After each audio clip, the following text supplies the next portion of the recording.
প্রচন্ড ভালোবাসার পরেও আপনি যাকে পেলেন না, তার জন্য মন খারাপ করা কিংবা আফসোস করা নিছক বোকামি বই কি।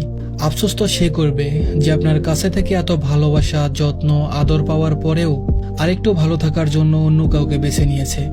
ভালোবাসার মানুষটাকে মুক্ত করে দিতে হয়, যাতে মানুষটা অন্তত দেখতে পারে পৃথিবীর আর কেউ তাকে ঠিক আপনার মতো করে ভালোবাসতে পারে কিনা, বুঝতে পারে কিনা। আর যখন সেই মানুষটা পুরো পৃথিবী ঘুরেও আপনার মতো কাউকে পাবে না, ঠিক তখন চরম আফসোস করবে, নিজেকে সান্ত্বনা দেওয়ার ভাষা হারিয়ে ফেলবে। আপনাকে কষ্ট দিয়ে অন্য কোথাও সুখ সে কোনোদিনও পাবে না, এটা নিশ্চিত থাকুন।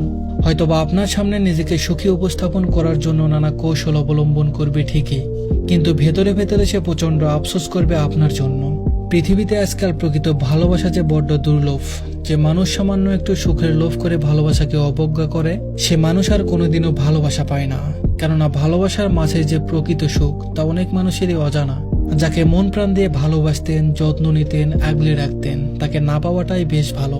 নিজের ভালো যে না বুঝে আপনাকে তীব্র আঘাত দিয়ে নিজের সুখের লোভে অন্য কাউকে বেছে নিয়েছে, তার কাছে আপনি অন্তত কখনোই ভালো থাকার আশাটা রাখতে পারেন না, ভালো থাকতে পারবেন না, ভালো থাকার কথাও না।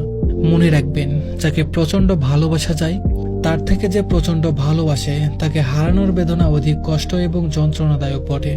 আজ ভালোবাসার মানুষটাকে না পেয়ে আপনি যে আঘাত পাচ্ছেন, নিজেকে তিলে তিলে শেষ করে দিচ্ছেন, সেই মানুষটাও একটা সময় ঠিক আপনার থেকেও দ্বিগুণ কষ্ট পাবে। কেবল আপনার থেকে পাওয়া প্রচন্ড ভালোবাসা, যত্ন এবং আদরের কথা মনে করে বিশ্বাস করুন, অবশ্যই পাবে। ভালোবাসার সময় কখনোই কারো কাছে তার দেনা পাওনা বাকি রাখে না। সময় মতো সুদে আসলে সব শোধ করে দেয়। তারপর আপনি একটা সময় ঠিকই তার স্বার্থপরতার কথা ভেবে নিজেকে বদলে নেবেন, কষ্টকে জয় করে নিজে ভালো থাকা শিখে নেবেন। আফসোস কিংবা আক্ষেপ আপনার জন্য নয়, বরং তার জন্য, যে আপনার অসীম ভালোবাসাকে মূল্যহীন মনে করে নিজেকে বিকিয়ে দিয়েছে অন্য কারো কাম বাসনায় আর নয়তো চাহিদাই। ধন্যবাদ সবাইকে।